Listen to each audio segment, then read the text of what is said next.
semana para você que está ligado aqui no Tudo de Bom. Que essa semana seja abençoada, cheia de coisas boas e muita saúde para todos nós.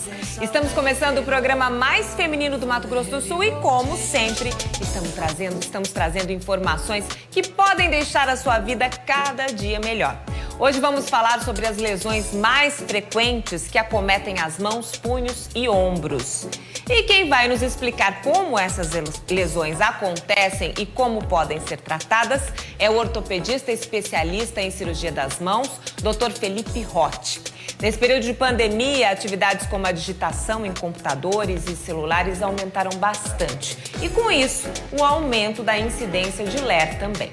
Mas existem maneiras de prevenir as inflamações de músculos, fáscias e tendões dessas regiões. Se você sente alguma dor, se já tem alguma patologia identificada e está com alguma dúvida, quiser participar do programa, é só mandar uma mensagem pra gente. Nosso WhatsApp é 996216669. Eu tô esperando a sua participação. Bora lá começar a semana, começar a minha primeira entrevista de hoje junto com você. Quer participar? Manda sua pergunta aqui pra gente. Muito obrigada, doutor Felipe. É um prazer receber o senhor aqui. Boa tarde. Boa tarde.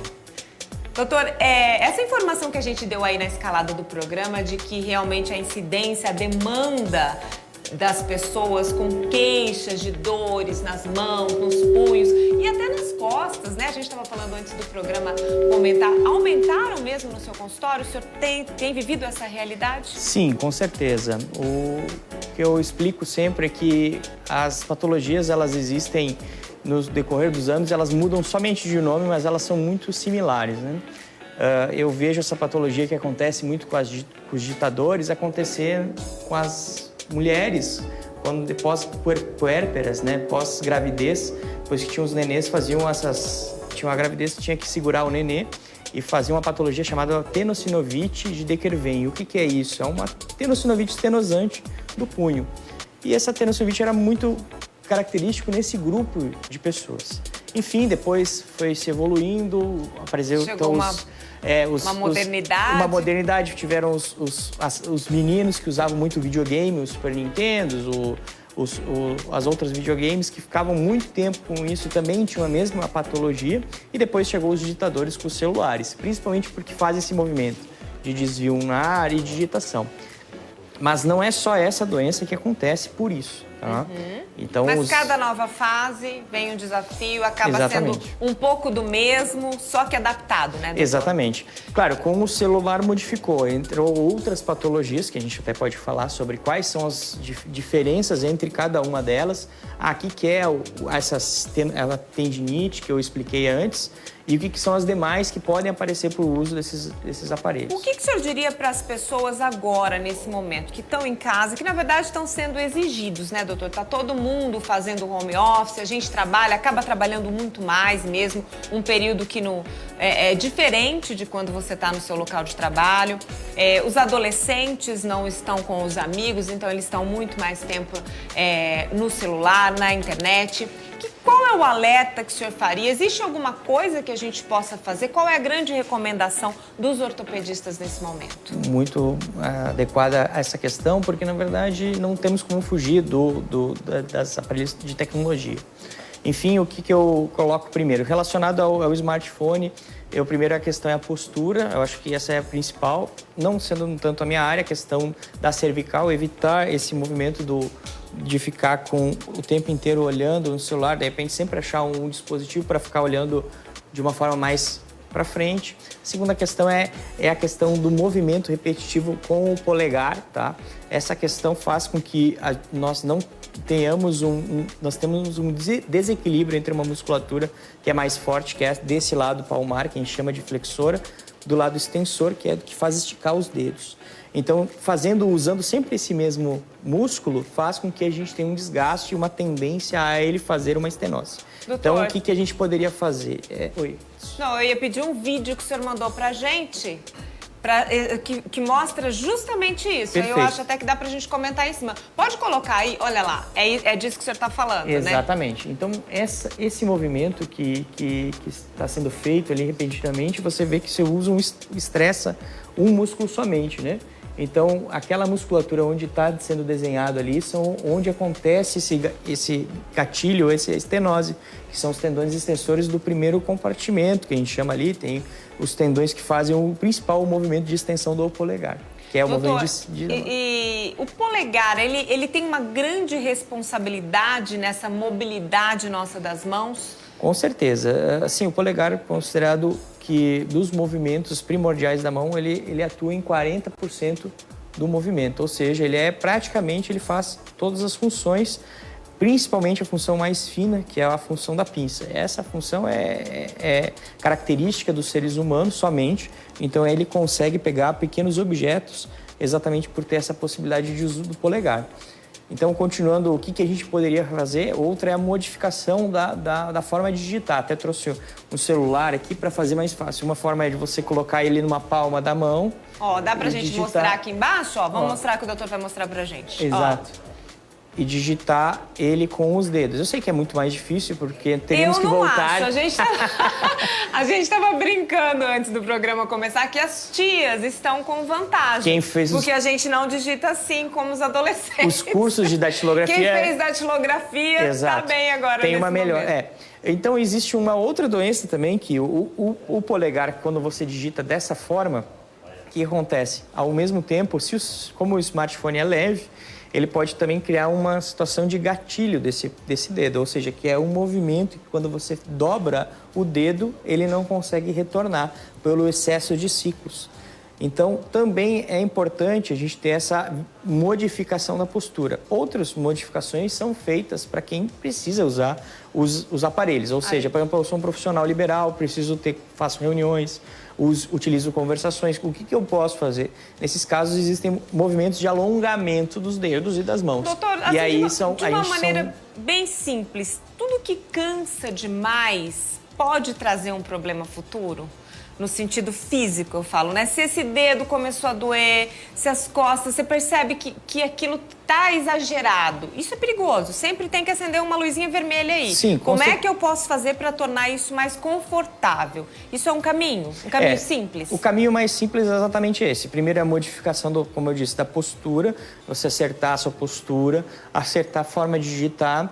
Terceiro, fazer exercícios de alongamento. Isso são medidas interessantes a ser feitas, principalmente em trabalhos ou em locais. Como a gente está em home office, não temos uma atividade laboral em conjunto que as empresas poderiam fazer. Mas, por exemplo, alongamento dos dedos, movimento de estender, fletir os dedos, estender principalmente, que é esticar, dobrar, que é o que a gente chama de fletir, isso na linguagem técnica, os movimentos dos punhos, fazer o movimento completo, isso repetidas vezes por pelo menos 60 a 30 segundos, em 4 vezes num turno. Se nós estamos utilizando o celular por esse tempo, sim. Claro, existem as medidas a longo prazo também, que são, por exemplo, atividade física.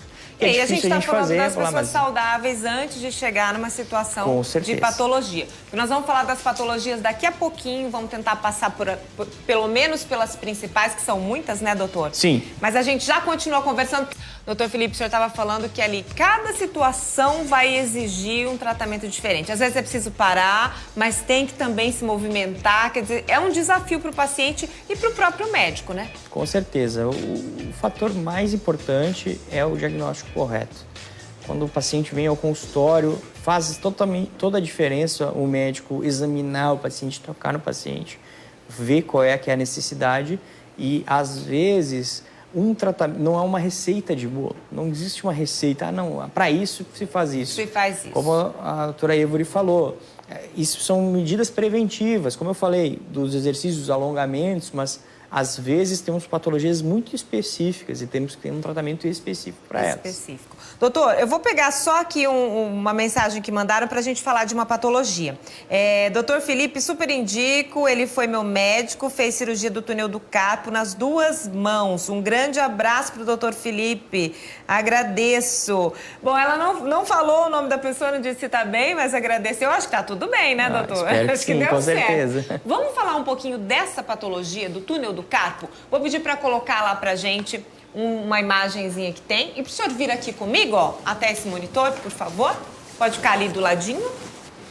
E aí, queria que o senhor explicasse o que acontece, que patologia é essa, doutor? Pode ficar mais perto do monitor. Com certeza. Isso. Então, nós estamos olhando aqui algumas estruturas bem características desta região da mão, aqui da face palmar. Então, existe um retináculo transverso do carpo, que é uma região mais dura e densa, onde passam 9 tendões, tá? São os tendões que fazem a flexão, que é esse movimento de dobrar os dedos, tá? Junto com um nervo, que se chama mediano. Esse nervo mediano, ele dá a inervação do polegar, do segundo dedo, do terceiro e do lado de dentro do quarto dedo, tá? E na parte de cá, da palma, tá? Essa sensação que o paciente falou é uma sensação que a gente diz que é o diagnóstico mais sensível do túnel do carpo. O que é isso? Quando esse retináculo, que é essa estrutura, aperta esses tendões junto com esse nervo, por uma questão de pressão, esse nervo ele é pressionado, faz uma que a gente chama de ampulheta, ele é comprimido, faz uma isquemia nessa estrutura e começa a ter diminuição da vascularização dele, tem diminuição do fluxo, da função dele. Então a pessoa começa a sentir dormência nos dedos. E geralmente, por que à noite que acontece isso? Por um motivo muito simples. Nós descansamos e existe uma bomba que retorna o líquido do corpo, que é o que a gente chama de músculo. Os músculos ajudam a tirar o líquido em excesso. Que então, acontece esse é um dos principais sintomas, doutor? Exatamente. Quando à noite a pessoa para de fazer as atividades musculares e geralmente o líquido se deposita nas extremidades, principalmente nas mãos, e a pessoa acorda com dormência, geralmente nesse território do quarto, terceiro e segundo e primeiro dedos. Então ele tem exatamente esse sintoma e geralmente ele é mais comum à noite. Não quer dizer que não apareça de dia, não quer dizer que ele não apareça em outras oportunidades, mas à noite ele é muito sensível do diagnóstico do túnel do carpo. Doutora, o seu paciente falou que fez uma cirurgia. Nessa patologia, geralmente é preciso fazer cirurgia? Olha, ou tem como tratar sem chegar nesse ponto? Existem casos e casos, né? Eu vou comentar rapidamente sobre possibilidades. Quando é criança é raro, mas existem doenças tipo mucopolissacaridoses que podem causar, isso é raro.